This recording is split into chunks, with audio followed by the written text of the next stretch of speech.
ओम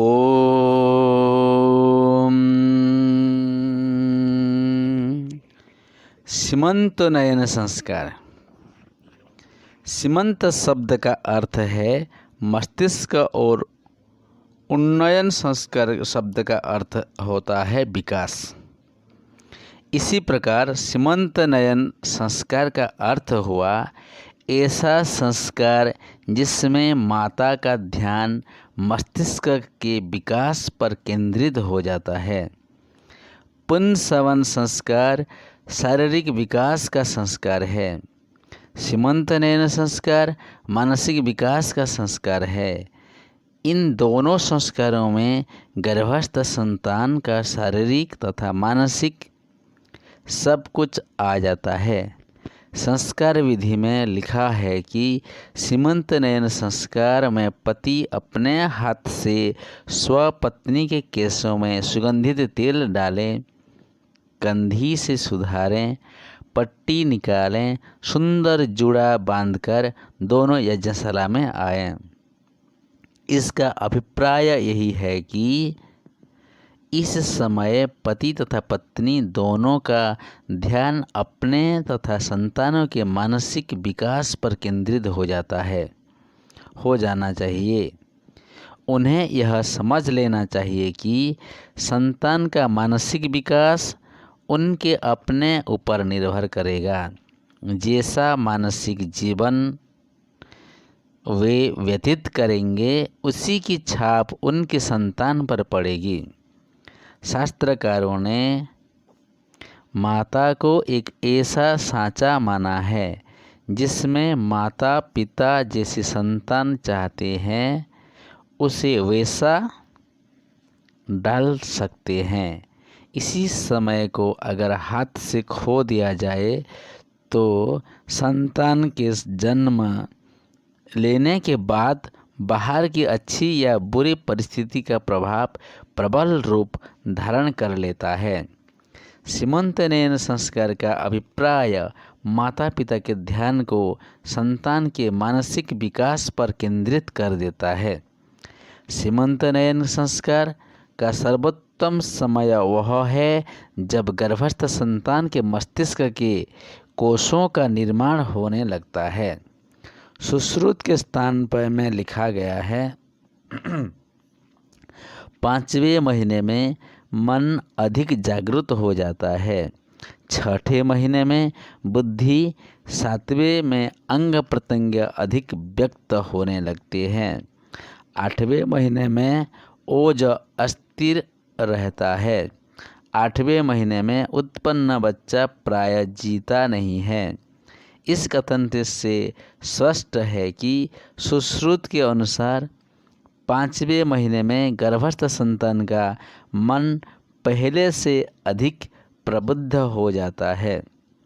पहले से अधिक का अर्थ है 4थे महीने में मन या मस्तिष्क का निर्माण होने लगता है। यही कारण है कि सीमंत नयन का समय 4था महीना निश्चित किया गया है। सीमंत नयन संस्कार का मूल उद्देश्य सिर्फ इतना है कि माता इस बात को अच्छी तरह समझे कि अब से अपने संतानों के मानसिक विकास की जिम्मेदारी भी उस पर आ पड़ी है। अब से वह जो कुछ करे यह सोच समझकर करे कि उसके हर विचार का प्रभाव उसके भीतर प्राण ले रही संतानों के मस्तिष्क पर अनजाने पड़ रहा है। अगर 4थे महीने सीमंत नयन नहीं किया तो 6ठे महीने कर सकते हैं। अगर 6ठे महीने नहीं किया तो 8वें महीने कर सकते हैं। इन तीनों महीनों में से किसी एक को चुनकर उसमें यह संस्कार करना चाहिए। चतुर्थ में इसलिए क्योंकि 4थे महीने में मस्तिष्क के केशों बनना शुरू हो जाता है। 6ठे में इसलिए क्योंकि इसमें बुद्धि का बीज पड़ जाता है। 8वें में इसलिए क्योंकि 8वें महीने तक पहुँचते पहुँचते शरीर, मन, बुद्धि, हृदय ये चारों तैयार हो जाते हैं। इस समय स्त्री को दो हृदय कहा जाता है। उसके दो हृदय काम करने लगते हैं। यही अवस्था स्त्री के लिए खतरनाक है, क्योंकि प्रायः 8वें महीने की संतान जीती नहीं। इसलिए 8वें महीने में स्त्री को संतान के शरीर, मन, बुद्धि, हृदय इन सब को स्वस्थ तथा क्रियाशील बनाए रखने की तरफ विशेष ध्यान देना चाहिए। गर्भवती स्त्री की जिस बात में अनिच्छा होती है, उसकी संतान की भी उस बात में अनिच्छा हो जाती है, और जिस बात में गर्भवती स्त्री की इच्छा रहा करती है, उस बात में उसकी संतान की इच्छा भी बन जाती है। संस्कार पद्धति के निर्माताओं का यह अटल विश्वास था कि माता के संस्कारों का संतान पर चहुमुखी प्रभाव पड़ता है।